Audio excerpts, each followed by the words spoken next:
Welcome to Picks with the Professor, the show where a real statistics professor gives you sports betting tips. I'm your host, Professor Sides, and for the latest updates, information, and picks, you can follow me on Twitter at Professor Sides. Today is Friday, July 1st, 2022, and this episode covers all of today's Major League Baseball games. In case you're new here, I built a mathematical model for win probability, hitter and pitcher projections, totals, and analyze weather data in order to make one side pick and one total pick on every game that's played Monday through Sunday, though there are no Sunday shows. That doesn't mean I recommend you do the same, as my goal in this episode is to share key information about today's games, give you a few things to think on, and explain why the model or I like a certain play in order for you to come up with picks you are comfortable with. I never recommend blindly tailing or fading any pick, but rather to hear the justifications and thought processes to make sure you're fully on board with me or against me before investing your hard-earned money. Let's go through my plays. Remember that there are no locks in gambling, so what I'll give you are loves, likes, and leans to indicate my confidence level with respect to scaling wagers. And as always, please remember that good and bad variance will occur. So as much as I'd like to see you'll be profitable each and every day, that is an impossible reality for any gambler. Yesterday I talked about the day before having some of that good variance. We got a couple of good bounces and extra innings. I was thinking about it yesterday with the shorter slate, only 8 games. It really introduces this good and bad variance idea. One game goes great for you or not, and that kind of swings it.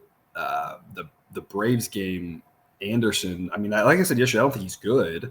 He's just very average, but he didn't look average last night. Between that one and there's one other one now that I'm just completely blanking, that like either one of those kind of flip and all of a sudden it's like a break-even day. And it just kind of goes either way. I think about 10 days ago on a Monday, we had a shorter slate, and it's like we got a couple things go our way, and it was like just a huge positive day. Those shorter slates are just a little bit tougher like that. I like the full slates. We got one of those today, and that hopefully balances out some of the variance, but you never really know. So, again, I always say this at the start of the show, just remember with that variability. Lots of ups and downs, within the week, within the month, within the season, especially in a sport like baseball. And before we get to today's slate, some reminders. Please hit that like button if you're on YouTube. Also, if you aren't yet, please consider subscribing or following. It's free, and the only way, assuming you turn notifications on to ensure you don't miss any of the college basketball, MLB, or college football content that this channel provides. Share with a friend if you know others in the game. Hit me up on Twitter or drop a comment if you're on YouTube. I love those and try to respond to as many as I can. Also, I encourage all my listeners to have multiple sports books in their portfolio, especially ones with reduced juice lines for MLB games. With these at your disposal, you should be able to find an edge on any game. I have a couple that I recommend. The links are in the show's description and on the website, www.pickswiththeprofessor.com/sportsbooks. Today, all I can say is buckle up. There's a lot of large favorites. I'm on a lot of underdogs today. And as I go through these plays, I just as a disclaimer, because I don't want to say this for every single game, but as a disclaimer, on all these underdogs I'm taking, it's still more likely than not the favorite wins. It's all about the price. It's all about the fact that in the long run, the underdogs will win some of the time. And in the long run, if we're laying these giant odds on these favorites, we'll win more than 50% of our games, but we'll lose our shirt in the process. Now, that doesn't mean all the favorites won't win today. It just means today, I think a lot of the favorites are a little bit too high a price with maybe, a couple of exceptions. And so I'll talk about that as I go through each game. But just kind of as a disclaimer, we're on a lot of underdogs today. Some of you may like that. Some of you may not. And so I'll kind of talk about each game, which underdogs I'm a little more comfortable with, which ones I'm more trusting the model. All of them are a little bit different. And so we'll start off. We have 2 afternoon games today. The first one, 2:20 Eastern, first pitch. Red Sox at the Cubs. No total out on this one, as they tend to wait a little bit later in the morning based off of how important the weather is there in Chicago. By the time this uploads, it'll probably be out, and I'll probably have posted on Twitter what I'll do. I can probably tell you already what I'm going to do off of it based off of the weather. It's going to be a little bit colder than yesterday as the front's come through or is coming through the area. In Chicago, we'll be in the mid to low 70s all game. Slight chance of rain, something to keep an eye on. Might have some delays in that one. We're in the 20 to 30% coverage there. Winds will be blowing in from left field at about 10 miles an hour with obviously stronger gusts as we see in Chicago. A wild game last night. There was a one point in the game there were 15 hits and 14 of them were singles. I feel pretty solid. Last night's one of the weirdest games where I've gone under and I've missed by a lot, but I kind of feel solid about the handicap there. the people weren't going over because of the offenses, and they weren't going over because of the pitchers. People were going over because of the weather. And I kept saying the weather's just not as extreme as they think. And I think I nailed that because you didn't see wind-aided, heat-aided home runs. You just saw a bunch of singles. And I've talked about that before. Sometimes that happens, but it's rare. You don't tend to see a game with 14 singles and only one extra base hit. Of course, that extra base hit was that grand slam, and that ball was crushed. And then Votto hit one, it was crushed. And then the wheels fell off when at that point you start getting to the back end of the bullpen. And you never know when that's going to happen, of course. But nowhere close on the under, but I don't think it was the right spot to go over despite how many runs there were. Today, you actually have the other thing. You have other end of that. You have the weather actually helping the pitchers. Two pitchers that might need some help here. Rich Hill and Adrian Sampson. I don't think either one of these guys is very good. Hill's advanced metrics lined up pretty perfectly with his ERA. Projects a little bit worse than that below average pitcher. Sampson's pitched well in his 3 games this year. But last year, it was kind of a disaster. His underlying metrics are fine. It's only 10 innings, so I'm not really making much of it. He also projects to be about as bad as Rich Hill. I don't think either pitcher is very good, but the Cubs' offense isn't very good. And given the weather and how impactful a wind blowing any direction in Wrigley is because the gusts are higher there than in most parks, the model projects this total to only be 7.5. And so I'm seeing totals of 9. If it stays at 9, I'm going to go A grade on that under. 8.5 is a little bit closer of a number. I'll probably go B grade if it's 8.5. Again, the model's a 7.5. 8 probably seems more accurate. But 7.5, 8 seems right. So right now I think the total's too high based off of the numbers that have popped up at some of the places. With regards to the side, the model says it's a coin toss game, and that kind of makes sense. These two pitchers are both not very good. The Cubs actually have an edge in the bullpen here. Obviously, the Red Sox have a huge edge on offense, but you have the Cubs being at home. So, the Cubs at home plus a bullpen edge, the bullpen matters a little bit less, but it might actually matter a little bit more in a game like today where I'm not confident either pitcher gets out of the fifth, and the weather should help them, sure, but again, neither pitcher's good. So the fact that Cubs are home plus the bullpen probably about balances out with the fact that the Red Sox for sure have a better offense. Seems like a coin toss game. I might say the Red Sox should be slightly favored, but at the prices in the plus 120s that I'm seeing, that's just insane value on the Cubs. So I'm A grade on the Cubs. I think they got a good shot to win this game. It's an anything can happen game. So with these type of odds, I just want to be extra invested. It's not an A pick in that I think the Cubs are going to win. It's an A pick in that there's value, and in the long run, I want more units on the picks of value. Other afternoon game, 3:07 Eastern, first pitch, Rays at the Blue Jays. Corey Kluber versus Jose Berrios, two pitchers that I now rate a little bit below average. I've kind of been talking about both these guys all season. Kluber's overperformed a little bit his advanced metrics. I still project him closer, again, to average than the fact that so far his results have been pretty solid.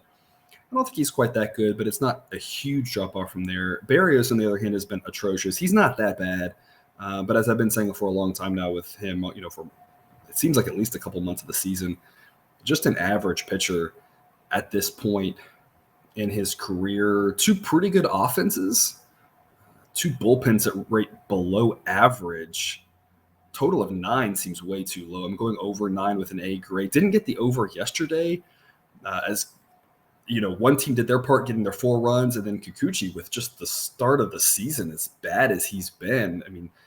And that's what I kind of mentioned at the top of the show. You have good and bad variance. You're going to have good pitchers have bad outings, and you're going to have bad pitchers have good outings. You just tip your cap and say, hey, he went out and pitched really well. It's not that he can't. He's a major league pitcher. He's just been very terrible, and there's been no sign that he was going to turn it around long term, but that doesn't mean he can't have a good start. And he did. And so didn't get the over yesterday. But today I'm going back to it. These offenses are too good for average to below average pitchers and relievers. The model thinks that the total should be 10 to 10.5. 10.5 may be a little too high, but you do have a hitter-friendly ballpark there. 10 probably seems like a more accurate number in my opinion. A grade over 9 for me there. With regards to the side, the model says Blue Jays minus 135. I've taken the Blue Jays minus 136 with just to lean a tiny bit of value. I've already seen that number eke out a little bit since I hit the lock button and I hit the record button. I think Blue Jays in the minus 140 range is fine. Once it gets into the minus 140s, it's a lot tougher. Again, it's probably just a stay away. At some point, there would be you'd flip and you want to be on Tampa, depending on just how high the plus odds go. I think the number on this one's pretty good. I might make if I had to say the Blue Jays minus, again, the model saying Blue Jays minus 135, I might say it should be a little bit higher than that, but not by much. I mean, again, these two starting pitchers are just a complete wash. Blue Jays have a little bit better of an offense, but they tend to excel more on lefties than righties. Against righties, these two offenses are actually pretty close. Blue Jays with a little bit better of a bullpen. I think the Blue Jays should be favored. Again, my main focus here is on that over 9, as I just think the number is too low here with how good of offenses these are versus pitchers that I just don't think are that great in a park that favors hitters. So the night game, 6:05 Eastern, first pitch, Cardinals at the Phillies. A hot one in Philadelphia. We're going to start off at 90 degrees, going to close in the mid to upper 80s. Winds will be blowing out to right center field at around 10 miles an hour. Slight chance of rain in the 20% coverage range. Something to keep an eye out there. Miles Mikolas versus Bailey Falter. Mikolas having a fantastic season. I don't think he's that good. His advanced metrics are about a full run higher. At some point, it's coming crashing back down to earth for him. And not that he's bad. He's just merely good, not great. And if he has an ERA in the mid-threes by the end of the season, I think he'd be very happy with that. If that was me, I'd be very happy with that. I just don't think he's going to hold on to this mid-2 ERA for that much longer. Good pitcher, just I don't think he's great. Versus Bailey Falter, nothing special. Advanced metrics so far this year, not ideal, but also only in 20 innings pitched. Projects to be right around league average. Maybe that's a hair optimistic. Bottom line on this one is that the Cardinals have the better offense, and the Cardinals have the better starting pitcher. A slight edge in the bullpen, though that's probably more rounding error. It's hard to really tell, especially who knows who's going to pitch. But the Cardinals, again, have the edge. Pitching and the edge hitting, they're on the road. They should be slight favorites. It's all about the price on this one. I'm seeing prices of Cardinals minus 143. I just think that's too much. Baseball is a random sport. The way the ball bounces, you never know who's going to play. I mean, you hit a line drive. If you got to watch that, another fantastic Yankees Astros game last night, it was one ball that one of the Yankees hit to short, and I mean, the ball got to him in half a second. I mean, it was like he couldn't help but catch it. Right? That's an out. I mean, he crushed the ball, right? So, I mean, that sort of stuff happens in baseball. And so in this game, I just think it's a little bit too much. People are overestimating the Cardinals' edge. Again, they have an edge. Don't get me wrong. They have an edge offensively and pitching. I just don't think it's this much for the road.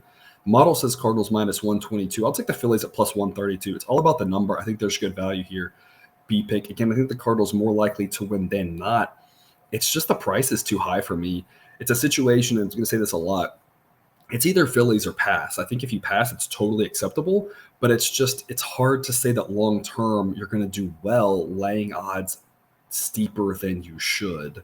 And so my personal take is unless this number comes down, as much as I like this Cardinals team and I'm looking to ways to back them because they've really overperformed, I just don't think this price is right for a Phillies team that's kind of been up and down, but kind of surprisingly playing okay if you look back about the last 30 days.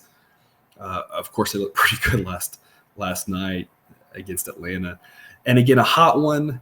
I think we know there's going to be some runs scored. The problem is it's priced pretty well. The total's 9.5. The model says 9.8. So, I mean, we're right in the ballpark of it. I'll take the over. Just a lean. I think this is priced pretty well. If you could get over 9, that'd be fantastic. Again, the ball's going to be flying out of that park tonight. But at this point, I just don't see any advantage. I can't go under because, again, I think Mikolas is going to give up some runs. I'm pretty sure Falter's going to give up some runs. So, I mean, this feels like, a 4-4 type game in the 7th inning. And then, who knows what's going to happen, or a 5-3 game in the 7th inning, and who knows what's going to happen. Kind of with regards to who wins and exactly where the total ends. It could stay at 9 runs. It could go over. So total's a tough one for me at this price, but I'll take a flyer on the Phillies with the B pick. Like I said, I think the odds are just too carried away for the Cardinals. 6:05 Eastern, first pitch, Marlins at the Nationals. A hot one in Washington, of course, similar part of the country. There will be also 90 degrees to start and low 80s to close. About 25% rain chance there, so that's obviously something to keep in mind. Winds also blowing out as it was in Philadelphia. Slightly less, more on the lesser side of 10 than the upper side of 10. But I mean, a little bit of wind help, a little bit of heat help. Definitely going to help the batters out against two pitchers that don't need any help given against them in Trevor Rogers and Josiah Gray. Rogers has been awful this season. We've talked about him a lot. Not as bad as that ERA, but the advanced metrics and projections still have him below average at this point. He's been bad, and there's nothing that gives you hope that he will be good. There's hope to say that he'll be average or slightly below average as opposed to the atrocious that he's been. But there's no real like, oh, just give it some time. It's going to be a long year for him. And Josiah Gray has pitched well, relatively speaking, lately. We got a nice easy fade against him the other day until I say easy. It gave up some runs early. Rangers had the lead in that game. That was about a week ago. And then Rangers bullpen decided to give it up. But then the Rangers got the win against us there. And what I thought was a good spot to fade Gray. He's pitched well lately, but I don't think I don't think he's pitched well enough to justify the price back then or today. I think what we have to remember, and I'll talk about this specifically with an Astros pitcher, not today, but coming up in a couple days. I'm not sure exactly when he's going, but if you look at the last 2-week stats, last month stats, they aren't overly predictive. The only time they're really predictive is when someone's made a change, when they've added a new pitch, dropped the pitch, changed their grip on something, things of that nature. Otherwise, you're kind of isolating too much noise. And that's what I think is happening with Gray here. I don't think Gray is horrible by any stretch of the imagination. He's a young guy. He's going to get better. I just don't think he's as good as he's been priced. That's, I guess, what I'm trying to say here is that, again, decent season so far, but his underlying metrics for the season are about full run worse than he's performed. So I think that the reality for Gray is somewhere in between how he's looked in this last month, which, again, has been good, and just an average pitcher. So the model still says he's average. Maybe he's a tiny bit better than that, but I don't think it's by much.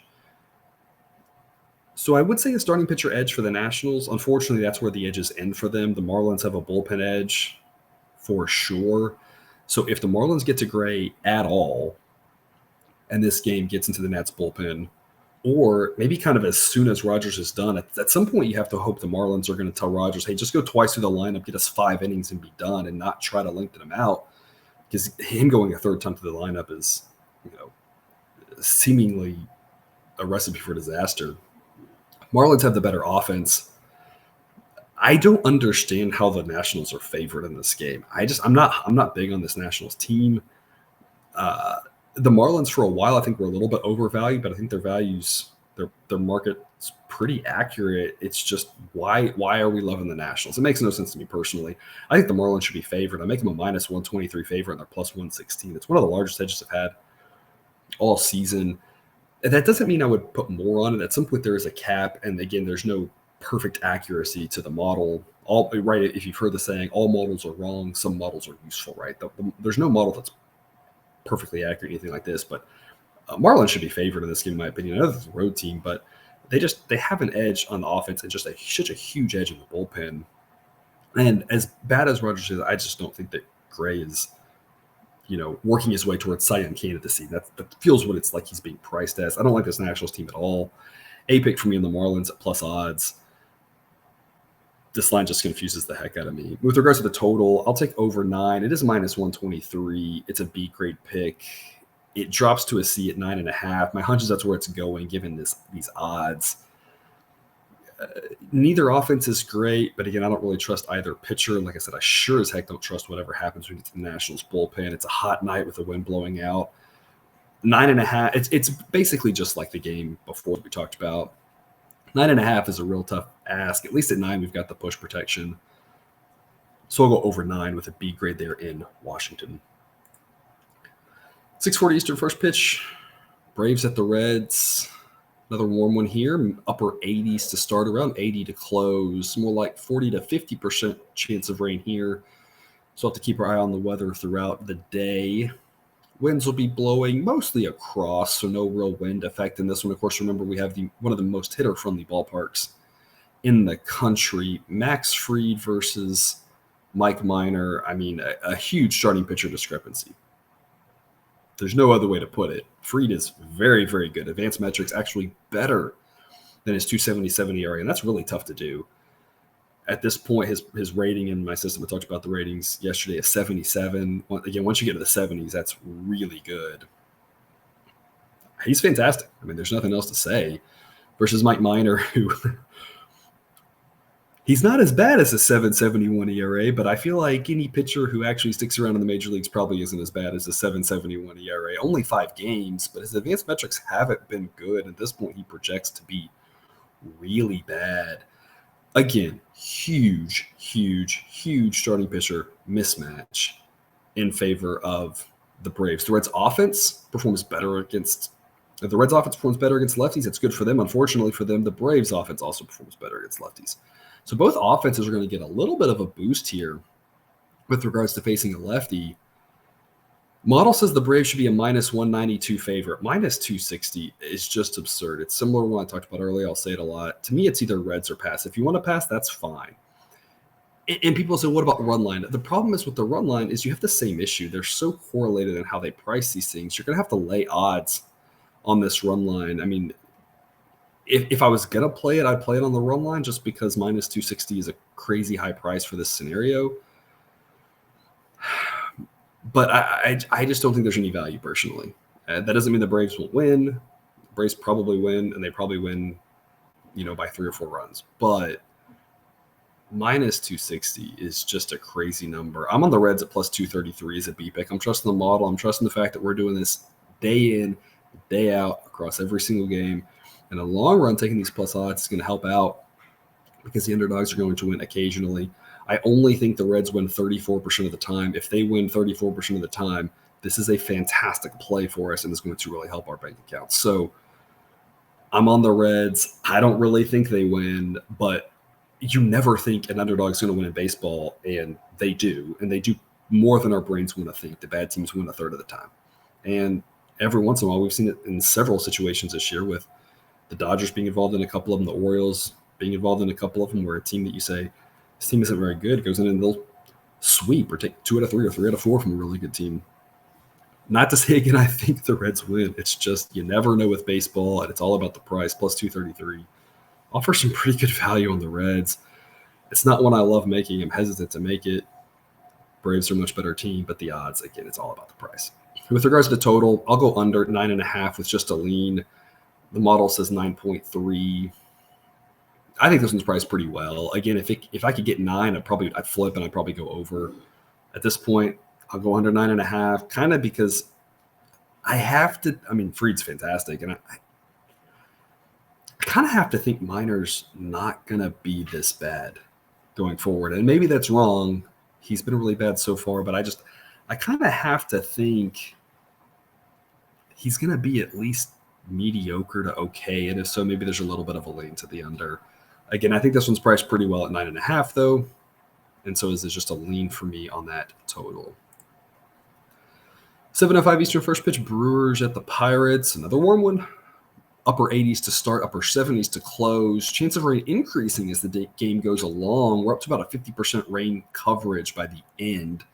Wind's also blowing across. Another game to keep an eye on the weather on. Corbin Burns versus Roansy Contreras. Y'all know I love Contreras. We talked about him a lot.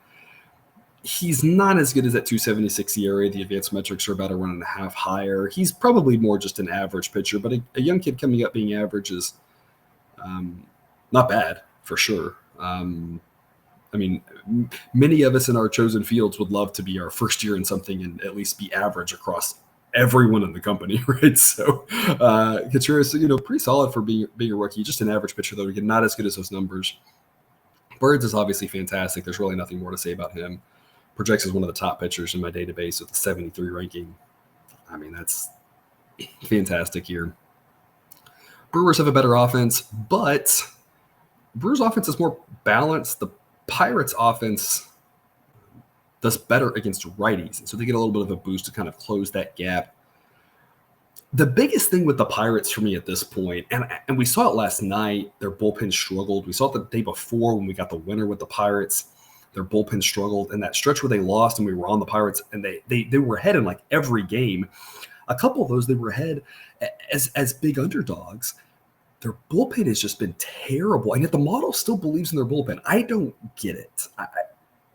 I mean, I'm just at a loss for words. To me, it's a below average bullpen, but the model likes it. So, I mean, take that for what it's worth. Maybe that means you play first five when you're backing the Pirates because you just want to avoid their bullpen. I don't think that's crazy. It's one of the there's a couple of things that are curious about how the model has progressed over the season, and if I were to pick three things out, it's why does the model love the Pirates bullpen so much when they continue to let us down? But otherwise, I do love this Pirates team. I think they're really undervalued. I think they're like kind of close to average. I don't think they are average. I think they're just close-ish, and yet they're being priced as like the worst team in baseball. And it's like I think they're closer to like bad than terrible. Again, not to say they're good. If you start the season over today going forward, I don't think they win 81 games. But again, I just think they're more like a 75-win team, but they're being priced like a 60-win team. Model says Brewers minus 144. I'll take the Pirates at plus 175 with a B pick. It's like I said earlier, I'm going to say it a lot. It's Pirates or pass on this one. The odds on the Brewers are just too high. Burns is fantastic, but the Brewers offense is only average. It wouldn't surprise me if Contreras kind of holds down this Brewers offense. In the end, the Brewers probably win because the Pirates bullpen is so bad, as I talked about. But it's all about the price in this situation. And if this game is 1-1 in the sixth inning, and you've laid minus 190, or you've laid the run line, you're going to be sitting there like not feeling good, right? So it's just the price is just too high. I think there's a lot of value in the Pirates at plus 175. If you want to look at the first five, just given how bad the Pirates bullpen is, I think that's a reasonable market to look at. With regards to the total, it's 7.5. Again, the model loves the Pirates bullpen. The model says 6.7. The model says the Pirates aren't going to score off of Burns. That makes sense. Model says that Contreras can kind of hold the Brewers offense down a little bit. Obviously, the Brewers have a really good bullpen. Under 7.5 is the play for me. It's a B grade pick. Only a B, not an A, just because, again, I don't trust that Pirates bullpen. You can look at the first five under. The issue you're going to have there is the number so low, and it's a warm night. All it's going to take is one swing of the bat in order to kill a first five under. So a B pick, I like the under. I'm just so nervous about that Pirates bullpen that I can't overinvest in backing the Pirates or backing the under, because that's in my opinion the biggest miss. It's the biggest unit miss that I think the model has overall completely is the Pirates bullpen. 17 Eastern first pitch, Yankees at the Guardians. I love me this Guardians team. Tonight, they'll throw Aaron Savali versus Garrett Cole. Obviously a big pitcher mismatch in the Yankees' favor. In the Yankees' favor, Cole was fantastic. Advanced metrics and projection line up exactly with his ERA. Savali has a 7.20 ERA. He's not that bad. His underlying metrics are exactly league average. He projects to be league average. Guardians' offense, though, is not that far behind this Yankees' offense. The Yankees' offense is fantastic. The Guardians' offense is pretty good. It's just one step below, not three. And with regards to the relievers, Yankees' bullpen's good, but the Guardians' bullpen is starting to rank out pretty good too.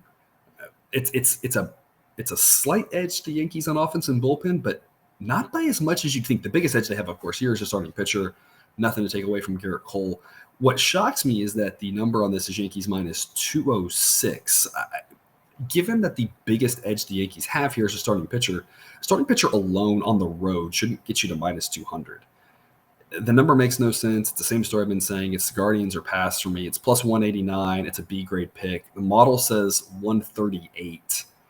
The model says it's all about Cole, but you got to cancel out a little bit of the effect because the road. Yankees are more likely to win. Absolutely. It's just you're laying such a huge price that it's just not worth it. And it's the same story about the run line. You can go run line, but again, you're just laying too big of odds. And if it's a tight game, I think the Yankees will score off Savali. I think it's one of those things where the Guardians are down, 4-3 in the seventh inning. And given that the bullpens are about equal, the Guardians' offense is pretty good. And the way they've played the way they've played of late, kind of anything can happen there at the end. Again, Yankees probably still win. It's just not worth an investment, in my opinion, based off the price. Weather story will be the same as everywhere else. A little bit more of a chance of rain in Cleveland, though. It's about 50% throughout the game. Temperatures about the same as everywhere else, mid-80s to start, upper 70s to close. And the winds will be blowing out. And so with that regard, I'm going over 8 with a B-grade pick. The model says the total should be more like 9. It's tough to say with Cole and how good he is. It's only a B-grade pick because Cole could completely shut down anybody in any – I mean, you could play this game on the moon and Cole could shut him down. It's just one of those things where he's so good that it's hard to be confident in an over. But with that said, as good as the Yankees offense is, and the fact that the Guardians offense is pretty good in their own right, and a day that's slightly warm, not as warm as some of the other places around the country, but a little bit of warmth and a wind blowing out, I mean, it's a recipe for runs. So I'll go over 8, but only a B pick just because I respect Cole. That's the reason why the Guardians only get a B pick as well. There's a ton of value, in my opinion. This is really mispriced, but I respect Cole enough that I'm not going to fade him that heavily with regards to backing my new favorite team, the Guardians. 17 Eastern first pitch, Royals at the Tigers. Looks like a bullpen game for the Tigers, so no line on this one. Brad Keller for the Royals. Kind of is what you see. His 4.56 ERA, advanced metrics, maybe a tenth or two of a run better than that. Somewhere in between that is, it's rounding error. Very average pitcher. The Tigers bullpen is okay, and so they'll match up fairly well with regards to pitching. Both of these offenses aren't very good. Model says Tigers minus 123, plugging in generic bullpen game. That kind of makes sense. It's a situation where the pitchers are solid, the offenses are bad. Weather's going to be about 80 degrees to start, low 70s to close. Chance of rain there as well. The winds will be blowing a little bit out, a little bit across. And so, of course, we'll see what the prices are on this one before I lock anything in. Whoever exactly pitches for the Tigers, assuming it is a bullpen game, probably won't matter too much in this. I think the Tigers are probably a little bit more likely to win.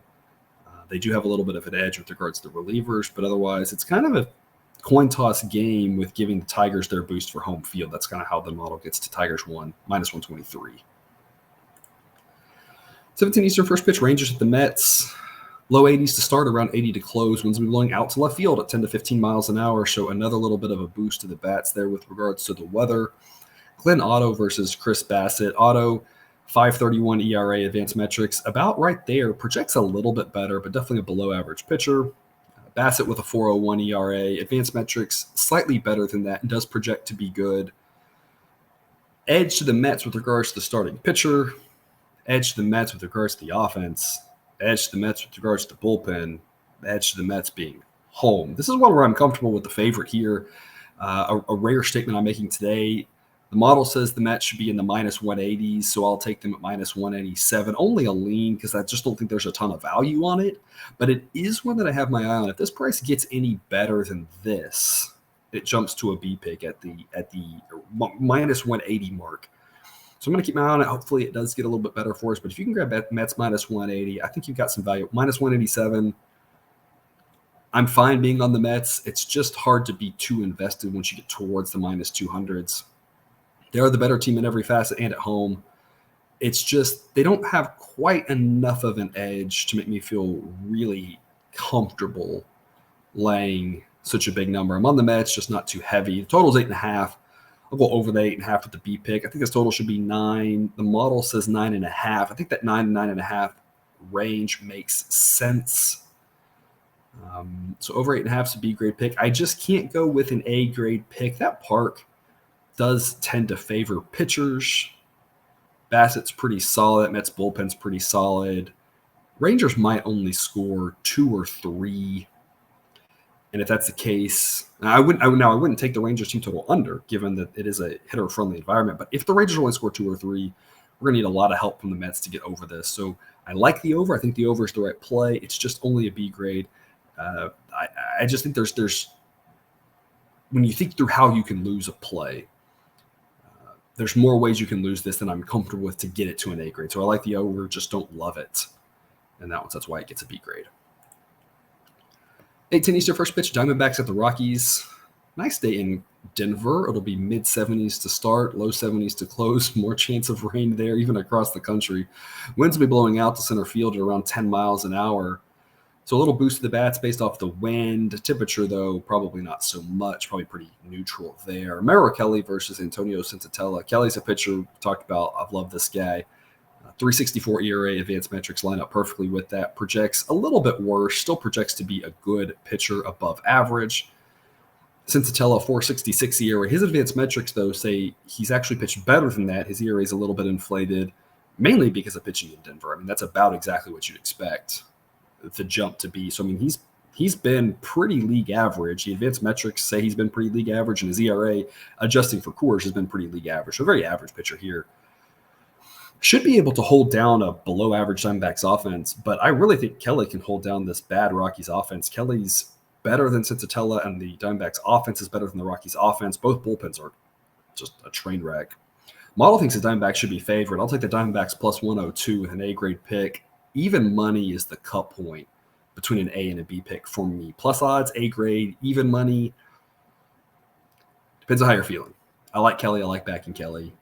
But even money is that point where it drops from an A to a B. Minus 105 would be the point where it drops from a B to a C, where at that point you're losing value if money comes in on the Diamondbacks. You never really know how that'll play out. But I like the Diamondbacks here. I think they're more likely to win than not. So in a situation where I think they should be favored, plus odds is kind of an automatic A grade for me there. And with regards to the total, I'll go under 11.5. The number kind of makes no sense. These offenses aren't good, and Coors can only help so much, especially being a kind of average temperature night. The winds are blowing out, but it's not like it's if it's in that, mid 80s, it'd be a little bit different of a story. Model thinks this total should be 10. 10 seems about right. Again, you got to give a boost for Coors, but Sensatella is better than this Diamondbacks offense, and Kelly is a lot better than this Rockies offense. So when you have edges to the pitchers over the offenses, I don't see how you get to this total unless it's all about the weather. And the weather isn't extremely favorable tonight for hitters. If you wanted to go first five under, this is one that I would definitely look at because I do not trust either bullpen. So something to keep an eye on there with regards to the full game of the first five. As I mentioned before, overall, looking at playing first fives hadn't really been anything that's helped me out personally.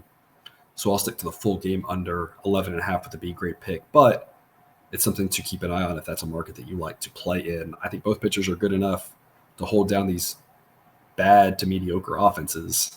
Again, in a hitter-friendly park, just not hitter-friendly weather. 18 Eastern first pitch, Angels at the Astros. This Astros team turning into just a juggernaut. I've talked about this. Them and the Yankees. That was a fantastic series. Astros won 7 of 9 games against the New York teams, and both losses were walk-offs in games that they had 3-run leads in. The Yankees are fantastic. Astros are fantastic. I just can't say enough about these two teams and how much I really hope they play in the ALCS. These two teams are a lot of fun to watch. Biggest question for the Astros is going to be sometimes they've seemed to struggle against some of the more mediocre competition of late, kind of letting their guard down. They talked, and this is where it helps me being an Astros fan. You heard a lot of talk about how catchers did a lot of prep work on these Yankees and Mets hitters. They were really focused in on winning as many games of those nights as possible and mission accomplished. But now you can't let off here. You have to keep that focus. And in a 162-game season, that's not easy to do. So that's the one concern you have for the Astros now going forward and playing more mediocre teams is can they keep that same focus? If they play the way they played against those New York teams, they're going to run through some of these more mediocre teams. And they're going to lose some games because that happens in baseball, but they're going to win way more than they lose. That's just the big question. Otherwise, the pitching's been good for the most part all season. The bats are really starting to come around. Tonight, Michael Lorenzen versus Christian Javier. Lorenzen, a 4.24 ERA. That's exactly where his advanced metrics and projection line up. Slightly above average.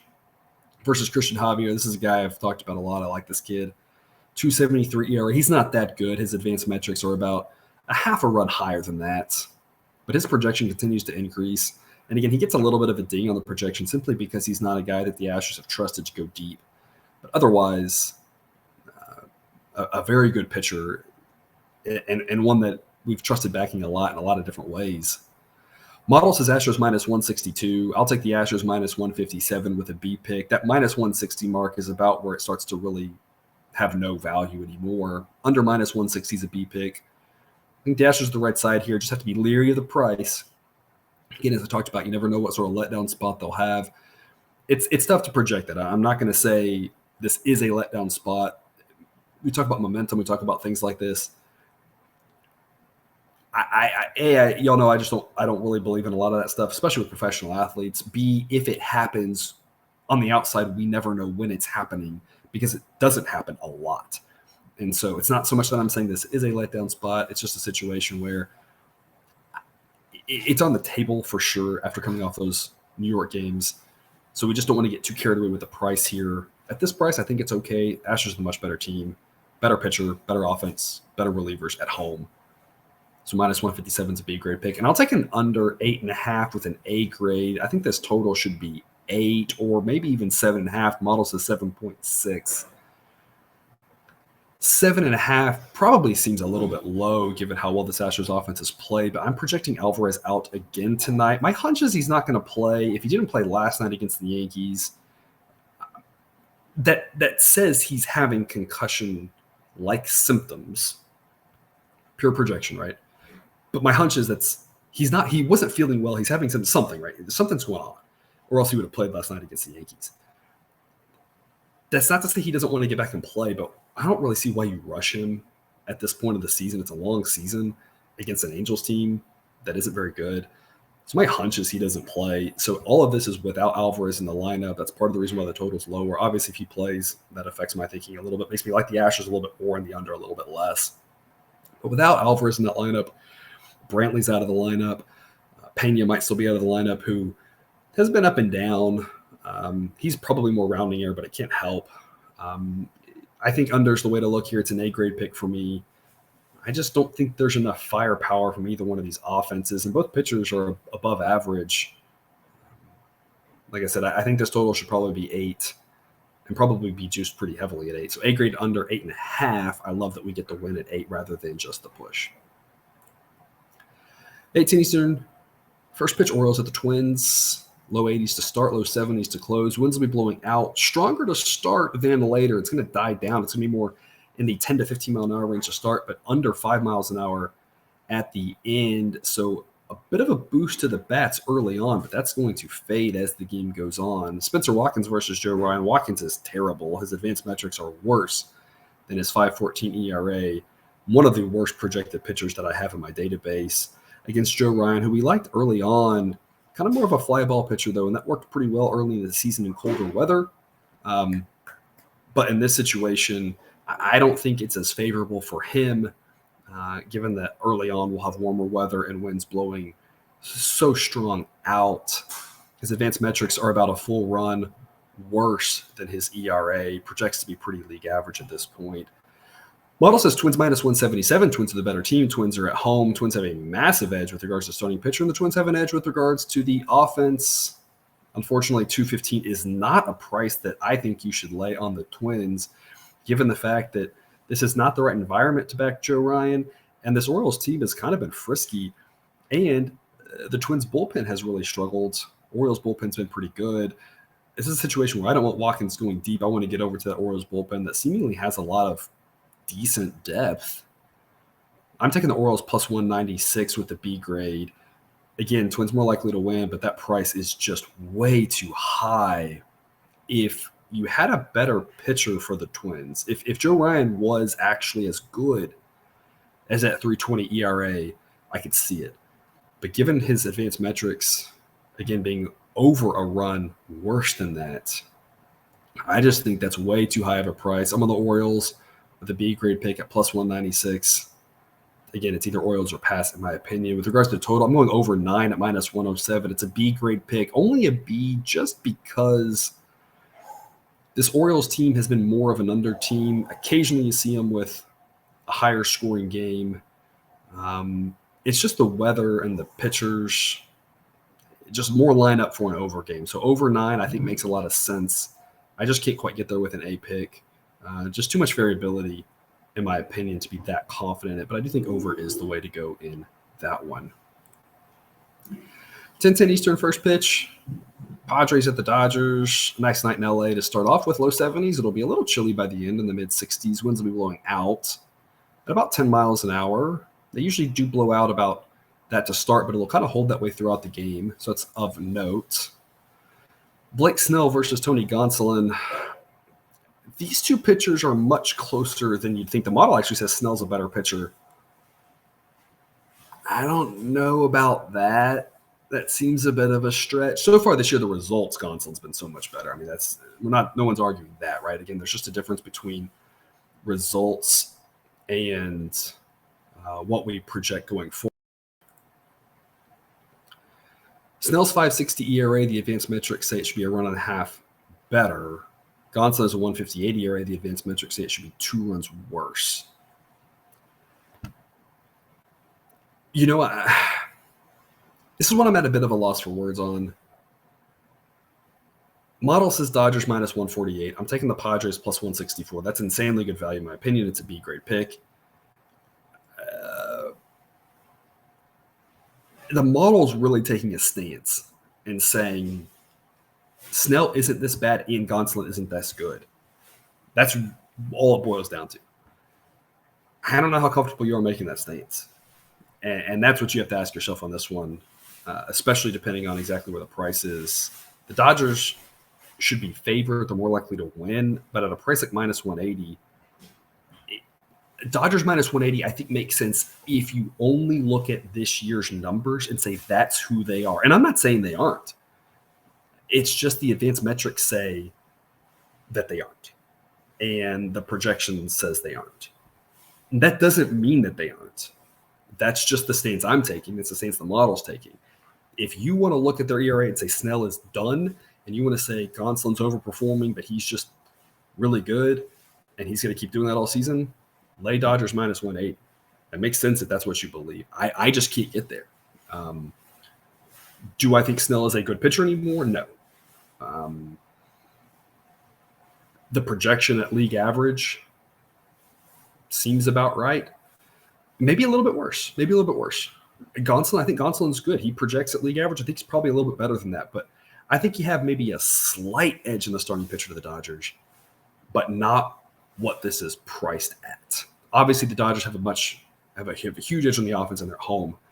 It's just minus 180 is just way too much, in my opinion. So I'm on the Padres at plus 164. And I'll take the under 7.5 with the B pick.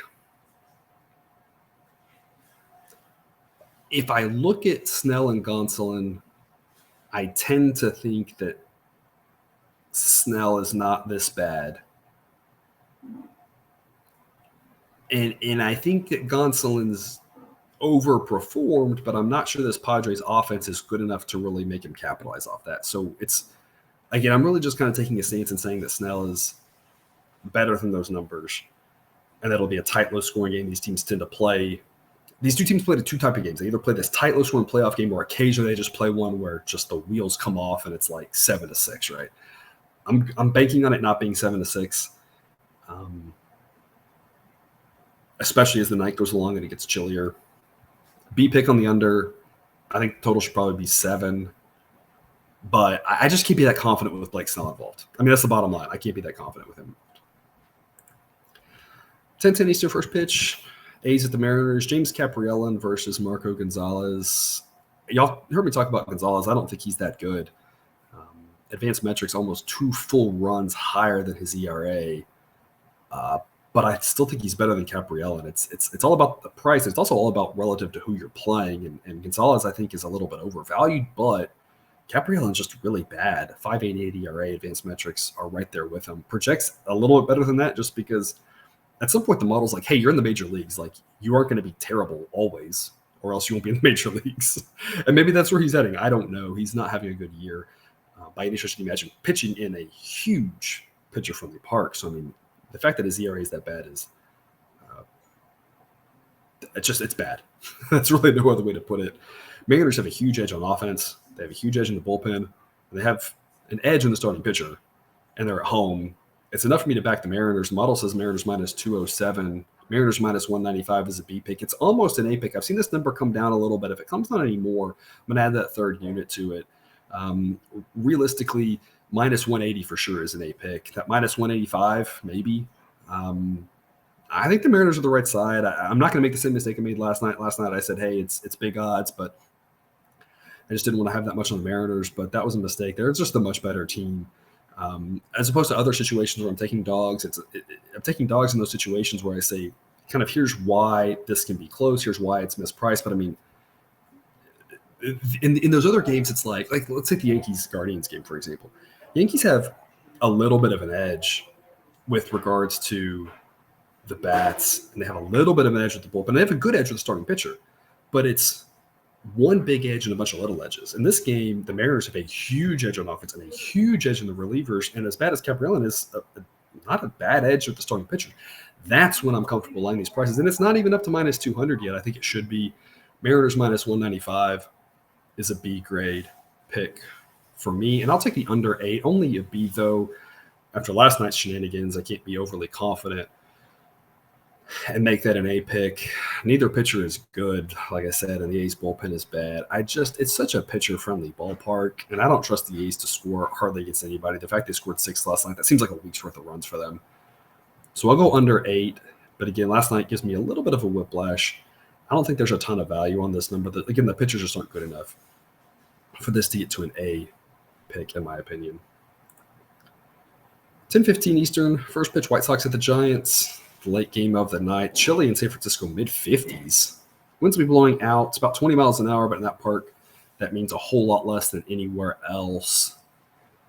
White Sox have an edge on offense. Bullpens at this point, with how injured the White Sox bullpen is, about even. Of course, I think that Cobb is a better pitcher than Lynn, the Giants being home. I give the Giants a slight edge here. The model says Giants minus 117. I don't know how minus 145 gets hung here. It doesn't make any sense to me. Yes, we know the White Sox offense is better against lefties, but they're not bad against righties, even though they get dinged in their system for that. And the Giants are better against righties and lefties. So the Giants offense gets a boost facing a righty. The White Sox offense gets docked facing a righty. The White Sox offense, they still have them slightly better, probably rounding here, but slightly better. Again, the bullpen's being a wash. Cobb's a better pitcher for sure than Lynn, but not by enough to make this Giants minus 145. It doesn't make any sense to me. So B pick for me on the White Sox at plus 134. Almost an A pick. Could maybe make an A pick. It's tough. There's just a lot of variability. It's why it's not an A pick for me on this one. It's tough to peg this one because both starting pitchers have been way worse than their advanced metrics. Lynn's ERA is 6.19. Advanced metrics say he should be in the upper threes. Cobb's is 5.48. Advanced metrics say it should be around 3. I don't really know what to make of that. And Lynn has not been good in his 3 starts. So it's a situation where I think that Cobb is a little bit better than Lynn, but I'm willing to concede that there's a lot we don't know about these pitchers. I don't think that Cobb's going to continue to underperform this bad. Lynn, on the other hand, has just so much more variability because it's hard to say he's really underperformed as much as it's been 3 starts. Has it been 3 starts and it's just been the way the ball's bounced? Who really knows with 3 starts? Still projects to be solid. But at this point in a pitcher's career, you never know when the wheels start falling off. So it's a situation where I like the White Sox, but there's too much variability for me to love it. B pick for me at plus 134. Price is right, in my opinion. And I'll take under 8 at minus 130. I think this was priced really well. The model says 7.8. I think it's about right. Back in the day, before they changed the dimensions of this park and whatever's changed with the humidor on this ball, this would be a much harder under for sure. But these offenses are just as good as these pitchers are. And again, this park plays closer to neutral now, just a hair under, in according to my data. So I'll take under 8. It's minus 130. I think it's priced really right. So just a lean for me. I don't really like entering this total market as I think it's pretty accurate, in my opinion. So I'll recap the A picks here at the end. We got the Cubs plus 123 in some daytime action. Another day game, Rays and the Blue Jays. I'll take the over 9 at minus 115. Marlins at plus 116 at the Nationals. Diamondbacks plus 102 at the Rockies. Angels and Astros under 8.5. And then a couple of more picks to add to Twitter and the Google Sheet, whichever one you want to check out later for the total in the Cubs game and that Tigers game where there's no line yet. That's all I have for you today. Thanks for tuning into another episode of Picks with the Professor. Reminder, check out the Google Sheet for model picks, projections, and results. You can find that link and more at the website, www.pickswiththeprofessor.com. If you haven't done so yet, please click that subscribe button to ensure all the sports betting content we provide on this channel is dropped right into your feed. I'll see you tomorrow. And until then, remember, you can eat your betting money, but please don't bet your eating money.